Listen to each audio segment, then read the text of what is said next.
성도 여러분 안녕하십니까? 2021년 10월 6일 수요 새벽 말씀 함께 나누겠습니다. 오늘 묵상할 하나님 말씀은 욥기 3장 11절에서 26절까지의 말씀입니다.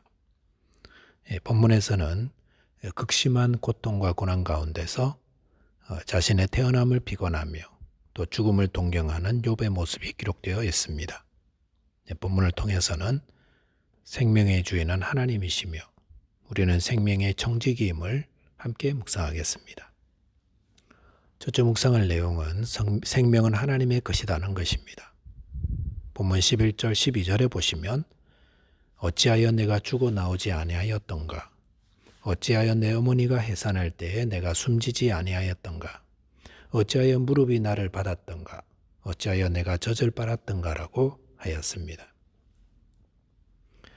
사탄은 하나님의 허락을 받아 욥의 소유물과 그의 가족 자녀들과 그의 건강을 차례로 빼앗아갔습니다. 그 결과 욥은 견딜 수 없는 극한 고통에 처하게 되었습니다.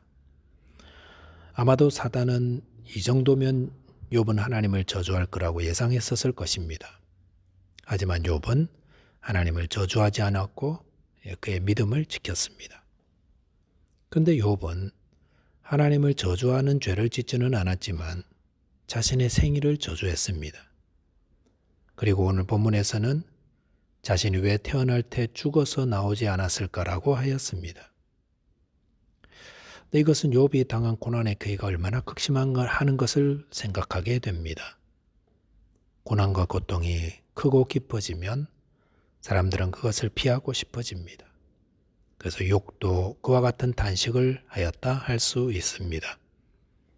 하지만 성도는 아무리 고난과 고통이 크다 할지라도 욥처럼 태어날 때 자신의 생명이 죽어서 나왔으면 좋았을 것을 이런 단식을 해서는 안 됩니다. 왜냐하면 우리의 생명은 우리의 것이 아니라 하나님의 것이기 때문에 그렇습니다. 예수님은 이 땅에 오셔서 생명의 소중함을 우리에게 알려주셨습니다. 예수님이 이 땅에 오셔서 찾아가 만나주신 자들 대부분은 고통과 고난 속에 있던 자들이었습니다. 예수님 길 가시다가 태어나면서 앞을 보지 못하는 사람을 보게 되었습니다. 앞을 보지 못한다는 것은 늘 누군가의 손에 의지해서 살아야 한다는 것을 의미합니다. 이 사람도 욕과 같은 탄식을 얼마나 많이 했을까요? 내가 왜 이렇게 태어나야 했는가? 이렇게 살아서 뭐하나? 차라리 태어나지 말았을걸. 그럼 이런 고통을 다 갖지 않았을 건데와 같은 탄식을 얼마나 많이 했겠습니까? 그런 탄식을 자신만 했을까요? 주변의 사람들로부터도 수근거리며 비웃는 말 얼마나 많이 들었습니까? 예수님의 제자들도 그를 가리켜 누구의 죄 때문에 저렇게 태어났느냐고 조롱할 정도였습니다. 사람들은 고통과 고난 속에 있는 사람은 그 생명의 가치도 떨어진다고 생각합니다. 하지만 예수님은 무엇을 하셨습니까? 요한복음 9장 3절 보시니까 이 사람이나 그 부모의 죄로 인한 것이 아니라 그에게서 하나님이 하시는 일을 나타내고자 하심이라라고 하였습니다. 예수님은 나면서 보지 못하는 사람이 존재하는 중요한 이유가 있다고 하셨습니다.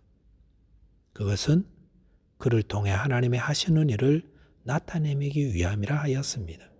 그 말은 그 사람만이 할 수 있는 하나님의 영광을 드러낼 일이 있다는 것입니다. 그러면서 그의 눈을 뜨게 해주셨고 그를 통해 예수님의 이 땅에 임하신 구원자요 메시아이심을 증거하는 자 되게 해주셨습니다. 이 사람의 말과 증거가 얼마나 강력했는지 예수님의 대적들은 당황하며 쩔쩔맬 정도였습니다. 어떻게 그는 이렇게 강력하게 하나님의 영광을 돌리는 자가 되었습니까? 그 사람이 만약 나면서 속용된 자가 아니었더라면 불가능했을 것입니다. 하지만 그 오랜 시간 동안 앞을 보지 못하는 고통의 시간이 있었기 때문에 이를 통해 예수님을 증거하고 하나님의 영광을 드러내는 자 되었던 것입니다. 생명의 무게는 다 똑같습니다. 사람들은 어떤 생명은 소중하고 어떤 생명은 덜 소중한 것으로 생각합니다. 하지만 생명의 가치는 그 사람이 무엇을 얼마나 소유하고 무슨 일을 하는지와 상관없이 다 동일합니다. 우리는 다 하나님이 빌려주신 생명을 가지고 살아가고 있습니다. 이 생명은 하나님의 것입니다. 누구든지 예수님을 만나 하나님의 영광을 드러내는 자로 살면 생명을 주신 하나님의 뜻대로 가장 복되고 가치 있는 인생이 됩니다. 두 번째 묵상할 내용은 우리는 생명의 정직이가 되어야 한다는 것입니다. 본문 20절에 보시면 어찌하여 고난당하는 자에게 빛을 주셨으며 마음이 아픈 자에게 생명을 주셨는고라고 하였습니다. 자신의 태어난 날을 저주하고 또 죽어서 태어나지 않았음을 탄식하던 욥은 이제 죽음을 바라보게 됩니다. 21절 22절에 보시면 이러한 자는 죽기를 바라도 오지 아니하니 땅을 파고 숨긴 보배를 찾음보다 죽음을 구하는 것을 더하다가 무덤을 찾아 얻으면 심히 기뻐하고 즐거워하나니라고 하였습니다. 욥은 자신이 죽기를 바란다고 하였습니다. 그것은 마치 땅을 파고 숨긴 보배를 찾는 것보다 더하다고 하였습니다. 고대에는 은행이 없었기 때문에 사람들은 무덤이나 밭을 파서 보배를 숨겨놓곤 했었습니다. 그래서 사람들 가운데는 그렇게 숨겨놓았다가 잊혀져 버린 보배를 찾기 위해 밭을 파는 사람들도 있었습니다. 그런 사람들이 밭을 파면서 보배를 발견하게 되기를 얼마나 간절히 사모했겠습니까? 간혹 땅을 파는 연장에 딱딱한 것이 부딪히기라도 하면 혹시 하며 얼마나 가슴을 졸였을까요? 그런데 욥은 자신이 그렇게 숨긴 보배를 찾음보다 죽음을 더 구하고 있다고 하였습니다. 극심한 고통은 죽음을 생각하게 만듭니다. 왜냐하면 죽음은 모든 고통과 고난으로부터 피하게 해주기 때문이라고 생각합니다. 하지만 정말로 그렇습니까? 정말로 죽고 나면 이 땅의 모든 고통과 아픔으로부터 다 피할 수 있는 것입니까? 히브리서 9장 27절에서는 한 번 죽는 것은 사람에게 정해진 것이요 그 후에는 심판이 있으리니라고 하였습니다. 이 말씀은 죽음이 모든 것의 종착점이 아니라는 것을 알려줍니다. 죽음 이후에 또 다른 심판이 있다고 하셨습니다. 무엇에 대한 심판입니까? 이 땅에서 어떻게 살았는지에 대한 심판입니다. 하나님은 우리가 이 땅에 살면서 하나님이 맡겨두신 것들을 어떻게 사용하고 어떻게 살았는지를 심판하신다고 하셨습니다. 물론 거기에는 우리의 생명도 포함됩니다. 그럴 때에 우리는 잘했다 착하고 충성된 종이라는 칭찬을 듣도록 하나님이 우리에게 맡겨주신 이 모든 것들을 가지고 하나님의 뜻대로 살아가야 합니다. 그런데 고통과 고난이 있다고 너무 혹독하다고 그것을 피하고 죽음을 바라보는 것은 바른 신앙인의 모습이 아닌 것입니다. 달란트 비유에서 주인의 책망을 받은 종은 주인이 주신 달란트를 자기 마음대로 묻어놓았던 자였습니다. 이 말은 하나님이 우리에게 주신 이 모든 것들을 내 마음대로 해서는 안 된다는 것입니다. 우리의 생명 또한 내 것이 아닙니다. 그것은 하나님이 일정 기간 동안 우리에게 맡겨두신 것입니다. 그런 의미에서 우리는 생명의 정직이들입니다.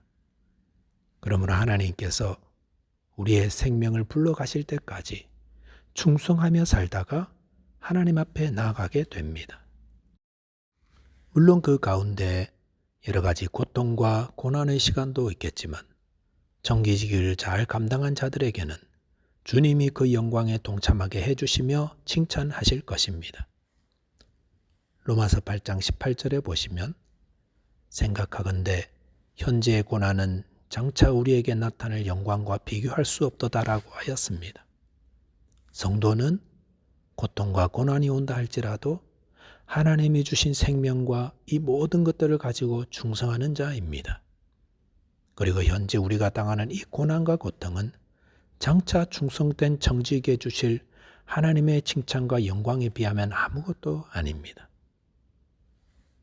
말씀을 정리하겠습니다. 고통과 고난 가운데서도 성도는 생명의 주인이 하나님이심을 잊지 말아야 합니다. 이 생명을 주신 하나님의 뜻대로 하나님의 영광을 위해 살며 또 충성된 자가 되어 하나님의 영광에 동참하는 자 되시기를 주님의 이름으로 축원드리겠습니다. 기도하겠습니다. 하나님 아버지, 고통과 고난 속에 있는 여러 성도님들을 위로하여 주시고 또 믿음을 더하여 주옵소서.